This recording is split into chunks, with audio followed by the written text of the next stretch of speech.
Art can consume you. It starts as inspiration, a vision, something you need to bring into the world. You wake up thinking about it. You fall asleep seeing it, frame by frame, scene by scene, building something that doesn't exist yet.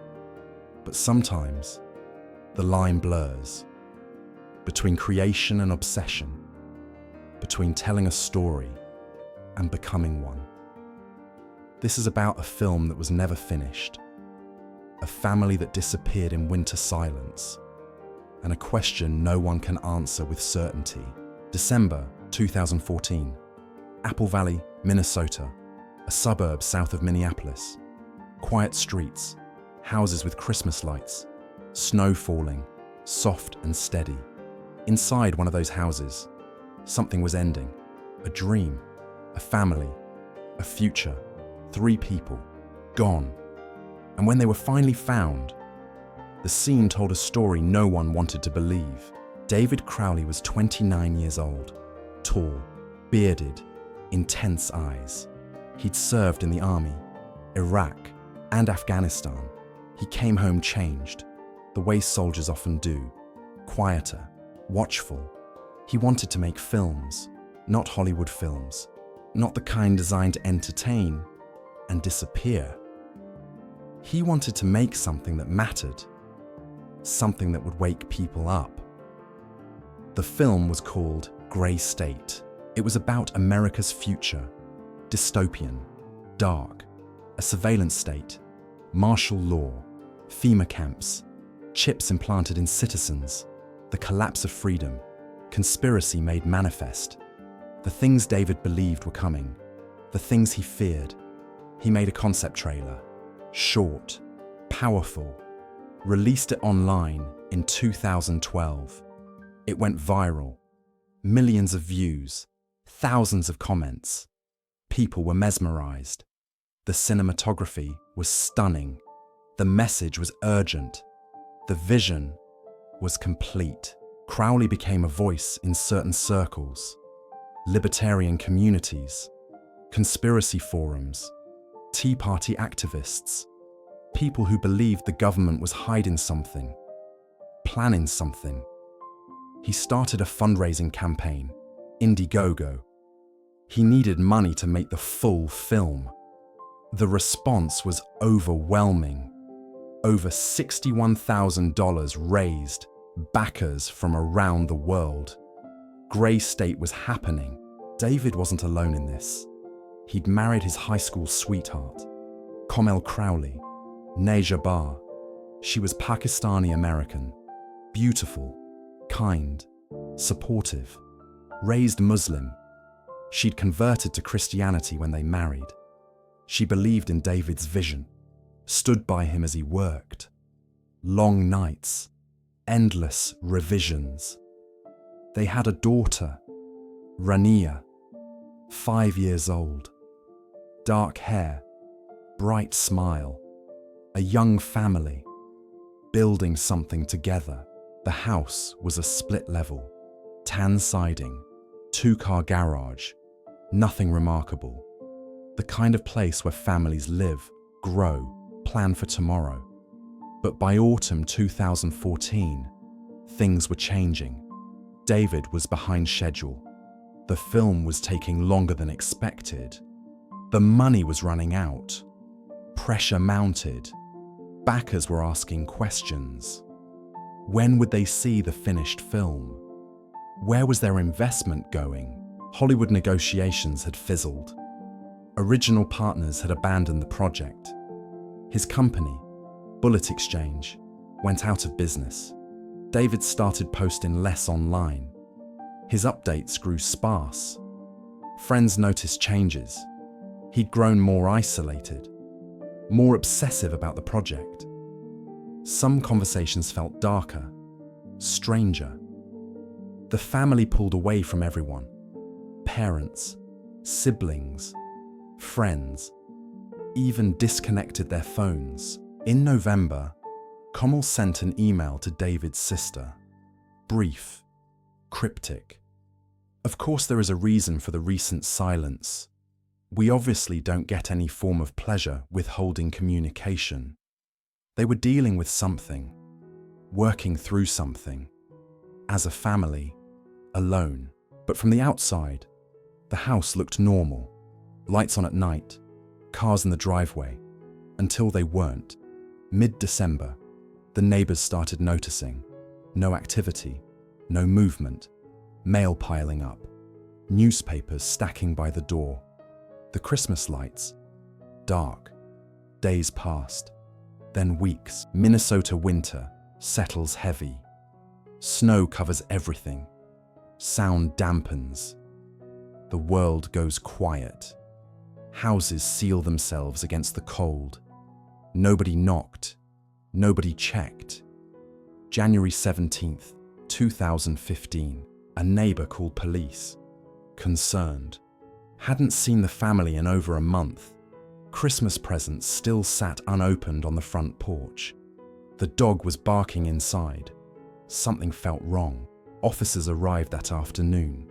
Cold, grey sky, snow on the ground. They approached the house, knocked. No answer. They looked through windows, saw mail scattered inside, newspapers. Nothing moved. They entered. The smell hit them first. Unmistakable. They found them on the living room floor. David, Komel, Rania, dead. All three. For weeks. The temperature inside had been cold. Thermostat turned down. The bodies preserved in the winter chill. Time of death estimated late December, around the 26th, just after Christmas. A handgun nearby. David's .40 caliber Springfield. The scene was horrific, but within 2 hours, investigators reached their conclusion. David Crowley had shot his wife, then his daughter, then himself. Details emerged slowly, through police reports, through investigative documents later released. On the living room wall, words written in blood, Komel's blood. Allah Akbar, God is greatest. In a home office, a spiral notebook, open, dried blood on the page, handwritten words, submit to Allah now. On the living room floor, between the bodies, a Quran, open to a page with a traditional Muslim forgiveness prayer for the dead. Police believed these were David's final acts, a parting shot at Komel's Muslim past, an attempt to create confusion, to make it look like something else. In the kitchen, David's MacBook, running, plugged in. When investigators touched the keyboard, it woke from sleep mode. A message on screen in text edit. I have loved you all with all of my heart. Bloody footprints. David's bare feet. Walking through the house after. The family dog, Paleo, was still alive. Traumatized. Starving, but breathing. In the office, files from Grey State. Scripts, storyboards, hours of footage. The film, still unfinished. A journal, David's handwriting, increasingly erratic entries. Paranoia documented. Fears about the government, about being watched, about money, about failure, about dark forces. The timeline was reconstructed. The family was last seen alive on December 25th, Christmas Day. A neighbor saw David outside, briefly, then silence. For 3 weeks, they lay there, while the world moved on, while snow fell, while neighbors went about their lives. 15 feet away, the Apple Valley Police Department investigated for over a year. Dakota County Electronic Crimes Task Force examined 16 hard drives. The Hennepin County Medical Examiner conducted autopsies. The findings were consistent. Each victim died of a single gunshot wound to the head. No marks or injuries suggesting physical struggle. Gunshot residue on David's hands. No signs of forced entry. No evidence of anyone else present. Komal, 28, and Rania, 5, homicide. David, 29, suicide. The picture that emerged was dark. David had been consumed by his film, working 18-hour days, sleeping little.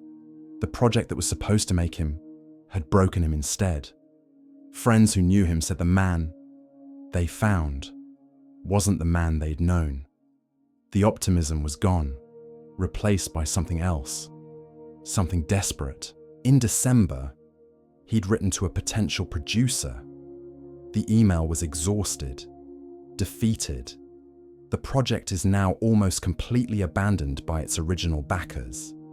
I am exhausted from carrying and managing this burden for so many years. Maybe the workload got too crazy. At the end of it all, here I am at the end of the tunnel, all alone.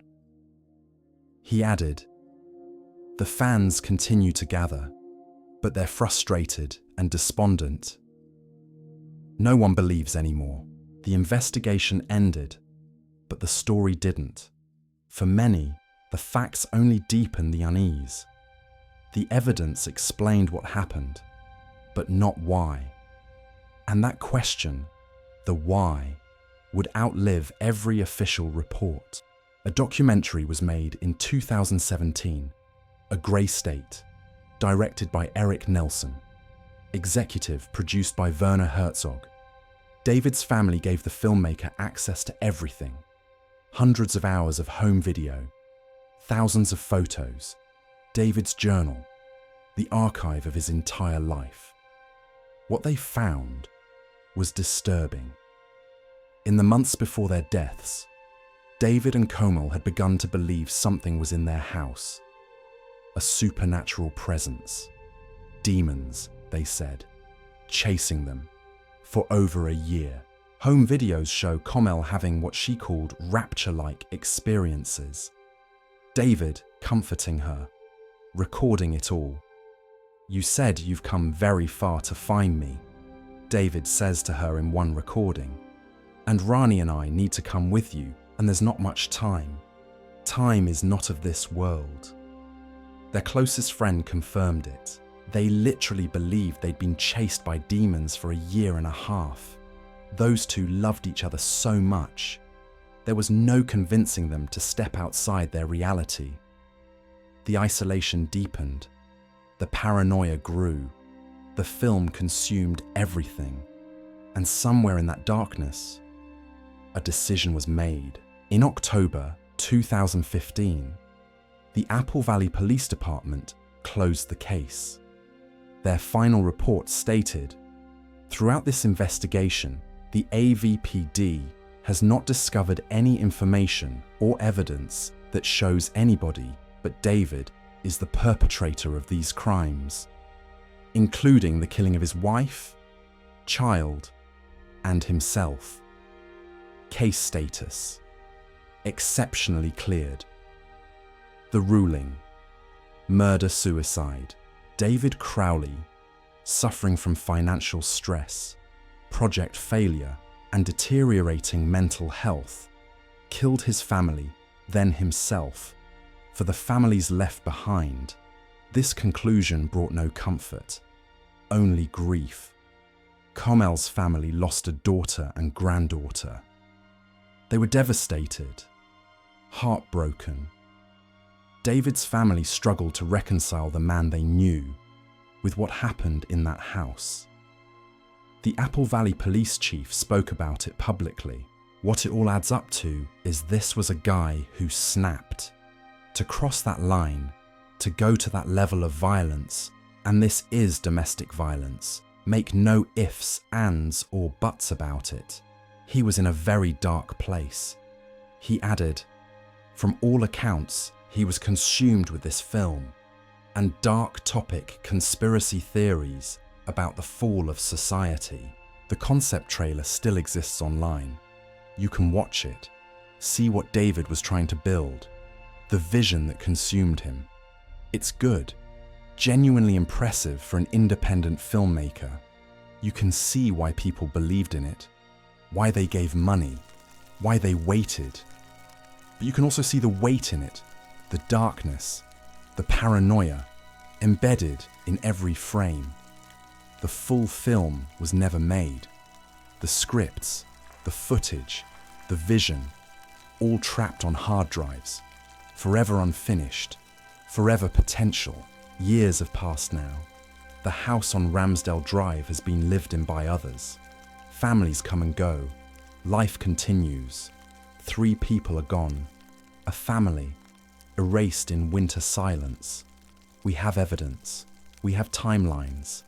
We have the official conclusion. But the deepest questions remain unanswered. What happens in a mind when reality starts to slip? When fear becomes certainty? When the stories you tell start to feel more real than the life you're living? How does a father look at his 5-year-old daughter and make that choice? We'll never know. The answers died with them. Sometimes the horror isn't in the mystery, it's in the explanation. We want there to be more, a hidden reason, an outside force, something that makes sense of the senseless. But maybe there isn't. Maybe it's just what the evidence says. A man who went to war, came back changed, tried to build something meaningful from his fears, and drowned in them instead, taking everyone he loved with him. David Crowley wanted to warn people about dystopia, about control, about the darkness creeping in. But the darkness he feared was already there, inside, growing. And by the time anyone noticed, it was too late. Art can consume you, but sometimes it consumes everything around it too. The film will never be finished now.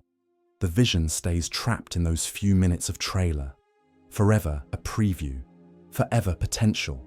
3 people are gone. We have theories. We have evidence. We have a conclusion. Some accept it. Others question it.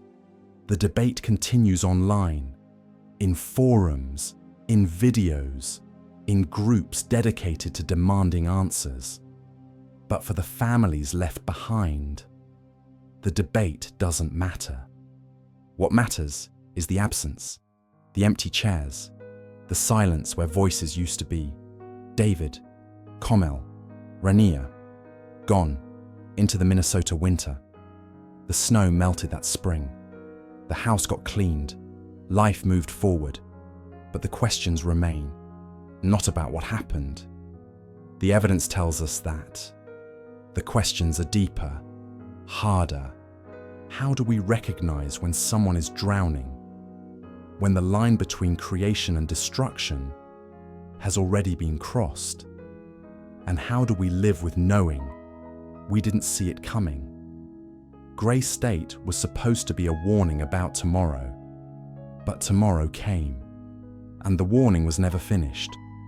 Only the silence remains, and 3 names we remember: David, Comel, Rania. A family, a dream, a tragedy. The film ended, but not the way anyone expected. If you'd like more stories from the margins of memory, consider subscribing. Thank you for listening. I'll see you in the next one.